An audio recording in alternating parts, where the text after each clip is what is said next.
Nah, ada satu syair yang terkenal sekali yang saya pecah-pecah dari Maulana Jalaluddin Rumi. Bagi saya inilah simbol ekspresi pola gaya seorang yang mencintai. Jadi ada 7 nasihat yang terkenal dari Maulana Rumi yang ini pakai simbol-simbol alam semesta. Ya karena beliau mengembangkan paradigma cinta, berarti sebenarnya ini profilnya orang yang mencintai. Yang pertama apa? Orang yang mencintai itu dermawan dan suka menolong. Kata Maulana Rumi, dalam kedermawanan dan menolong jadilah seperti sungai. Sungai itu kan banyak memberi apa saja pada masyarakat di sekitarnya. Sungai sering jadi pusat sumbernya hidup. Kalau teman-teman belajar peradaban-peradaban manusia awal, itu biasanya dimulai dari pinggir-pinggir sungai. Karena di situ kuncinya hidup. Dia memberikan banyak. Tidak menunggu balasan apa-apa. Meskipun kadang-kadang balasan kita pada sungai kan jelek. Kita kasih sampah lah, kita kasih kotoran lah, kita kasih apalah. Tapi sungai selalu memberi banyak hal.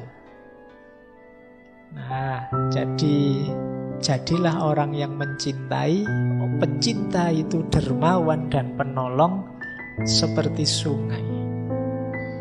Nanti kalau teman-teman kok lewat sungai diingat-ingat kalimatnya Rumi tadi, ingat sungai berarti ingatlah bahwa aku ini harus jadi orang yang pemurah, dermawan, penolong. Baik, ini yang pertama ya. Karena ini ditaruh pertama karena manusia itu cenderung pelit. Dan itu katanya Al-Quran sendiri. Jadi manusia itu cenderung enggan berbagi, ingin enak.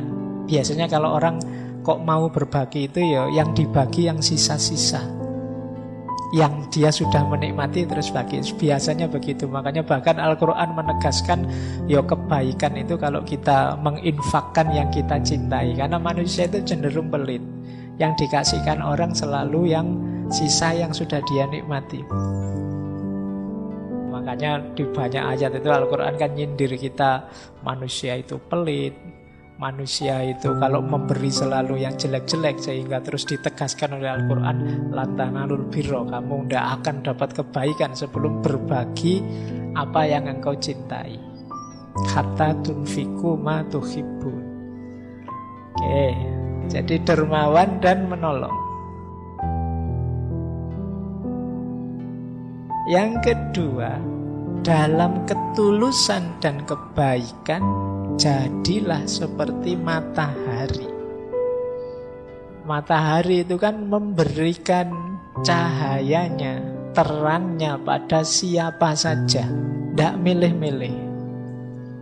Di mana saja siapapun diberi. Orang tulus itu begitu. Kalau tulus kok milih-milih itu biasanya bukan tulus tapi pamrih. Pak, saya ikhlas Pak memberi teman saya yang ini, yang ini. Yang itu kok tidak diberi? Dia sering menyakiti hati saya kok. Berarti ini sebenarnya tidak tulus. Kamu milih kok. Yang menyenangkan kamu beri. Yang tidak menyenangkan tidak kamu beri. Jadilah seperti matahari. Siapapun diberi. Jadi tidak pilih-pilih. Nah, jadi para pecinta itu tulus. Simbolnya ketulusan itu matahari. Jadi selain jadi sungai, ingatlah matahari. Jadi kalau besok pagi jalan-jalan keluar terus kena matahari, sadarilah bahwa aku dalam hidup ini harus tulus, tanpa pamrih.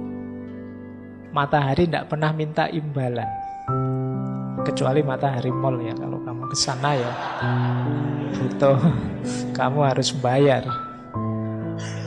Baik, jadi pecinta ciri keduanya tulus. Ciri ketiga, pecinta itu memaafkan. Dalam memaafkan jadilah seperti malam. Malam itu maksudnya gelap, pekat.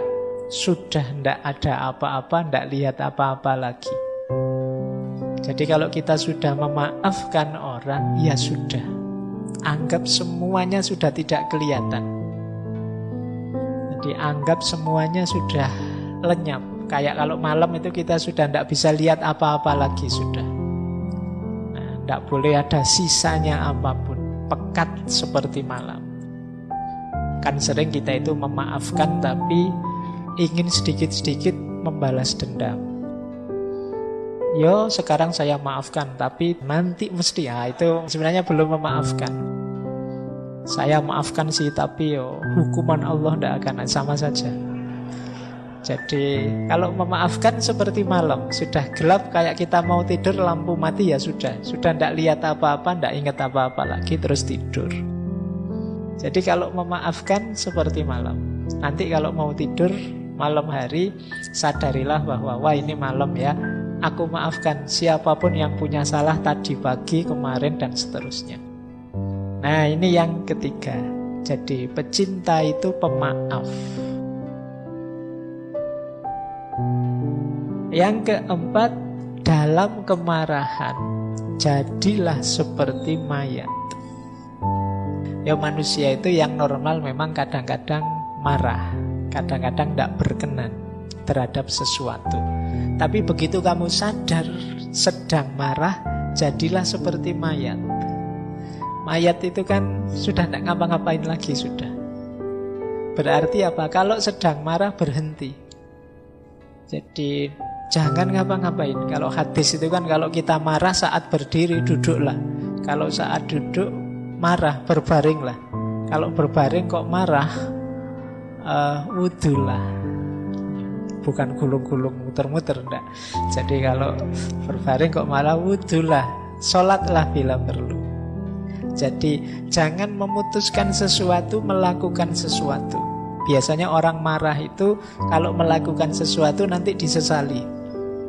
Atau pasti tidak bagus. Kalau pas kita sedang marah itu, wah saya ingin melampiaskan marah saya dengan omongan. Omongannya mesti, kan tidak mungkin kalau sedang marah ngomongnya terus halus gitu. Saya ini sedang marah. Jadi kan tidak mungkin begitu.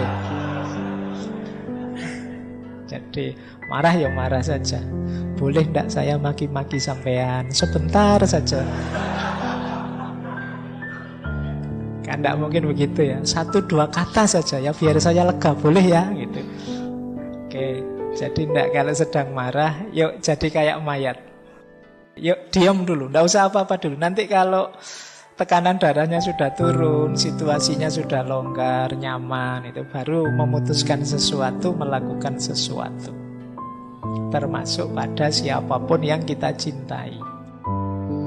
Jadi kadang-kadang kita tidak cocok, rame, gegeran, marah dengan yang kita cintai. Mungkin saudara kita, anak kita, siapa saja. Yuk ketika sedang marah, narik diri dulu. Nanti saja ngomongnya, nanti saja melakukan sesuatu. Yang kelima, saat kita sederhana dan rendah hati, jadilah seperti bumi. Jadi pecinta itu sederhana. Sederhana itu maksudnya apa adanya, tidak dibuat-buat. Ya inilah aku apa adanya. Inilah levelku, inilah kenyataan diriku. Itu namanya kesederhanaan. Jadi kesederhanaan itu bukan kok dimiskin-miskinkan atau enggak. Biasa saja, sesuai situasimu, sesuai kondisimu. Tidak berlebihan. Nah kondisi ini kalau di Maulana Rumi, jadilah seperti bumi. Bumi itu kan sangat rendah hati, sangat sederhana. Tidak pernah gaya. Di dalam dirinya ada kandungan luar biasa, mungkin kandungan emas, logam, macam-macam. Tapi kan bumi tidak pernah sombong, tidak pernah pamer.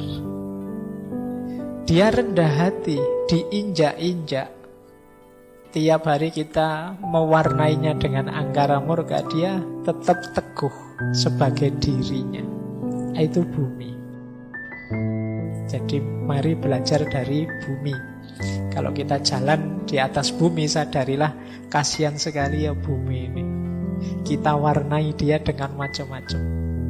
Bumi itu kita lempari dengan sampah dan kotoran, tapi yang diberikan kan tumbuh-tumbuhan, makanan, dan lain sebagainya.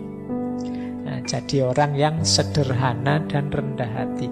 Bumi tidak pernah komplain, tidak pernah demo, tidak pernah mengeluh terhadap segala kelakuan kita. Dia selalu memberikan yang terbaik yang bisa dia berikan untuk kita. Selanjutnya, toleran. Para pecinta itu toleran. Simbolnya apa? Laut. Laut itu kan dia menampung apa saja. Karena dia luas, maka apa saja bisa masuk. Baik itu yang indah-indah, yang kotor-kotor, semuanya masuk, ditampung oleh laut. Sungai itu kan membawa apa saja, ya terakhirnya di laut. Aliran apa saja, ya finalnya di laut. Jadilah toleran. Toleran itu terbuka menerima apa saja sebagaimana laut. Jadi laut itu kan simbol kelonggaran, kelegaan, keluasan. Kalau teman-teman sedang jenuh, suntuk, itu kan biasanya terus jalan-jalan ke laut kan rasanya lapang, longgar ketika kita melihat laut. Nah, jadi ini simbol toleransi. Berarti kalau nanti ada konflik, marah-marah, wah ini berarti sedang sempit, kurang piknik, ayo jalan-jalan ke laut. Biar longgar hatinya, biar terasa bahwa kita ini kecil, bahwa kita ini sempit, tidak luas. Ngapain sih gegeran segala. Nah, yang terakhir, kuncinya di yang terakhir ini. Jangan melihat keluar, lihatlah ke dalam diri. Jadilah engkau apa adanya. Jadi para pecinta, sadari dirimu, bermainlah peran sebagai dirimu sendiri apa adanya. Jangan terlalu banyak acting, jangan terlalu banyak gaya, nanti malah menyusahkan. Sadari hakikat dirimu dan perankan peranmu apa adanya. Jadilah engkau apa adanya. Kita itu sering ngundang masalah sendiri karena kita tidak jadi apa adanya. Kalau hari ini mungkin pakai istilah pencitraan. Sudah terlanjur mencitrakan diri misalnya sebagai anak soleh misalnya. Sudah terlanjur bilang, oh saya itu soleh, saya itu. Itu kan terus jadi beban. Akhirnya kamu di depan orang tiap hari harus acting jadi orang soleh. Itu kan berat. Nanti ada apa-apa dikit, subhanallah, alhamdulillah. Ya kalau soleh ya soleh saja, nggak usah pakai acting berlebihan, sesuai dengan situasimu apa adanya. Nah, jadi para pecinta itu apa adanya.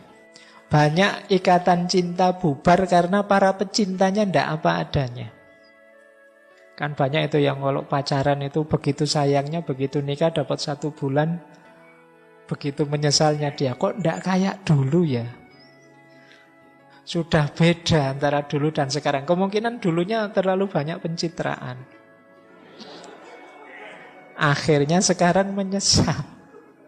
Walah ternyata aslinya gini, ndak sama dengan dulu. Ya, kamu ndak apa adanya. Jadi para pecinta, sadari dirimu, bermainlah peran sebagai dirimu sendiri apa adanya. Nah, ini 7 nasihat dari Jalaluddin Rumi. Baik, semoga manfaat dan maslahat yang kita dapat dari tema malam hari ini. Baik, saya akhiri sekian. Kurang lebihnya mohon maaf. Wallahul muwaffiq, wallahu a'lamu bissawab. Wassalamualaikum warahmatullahi wabarakatuh.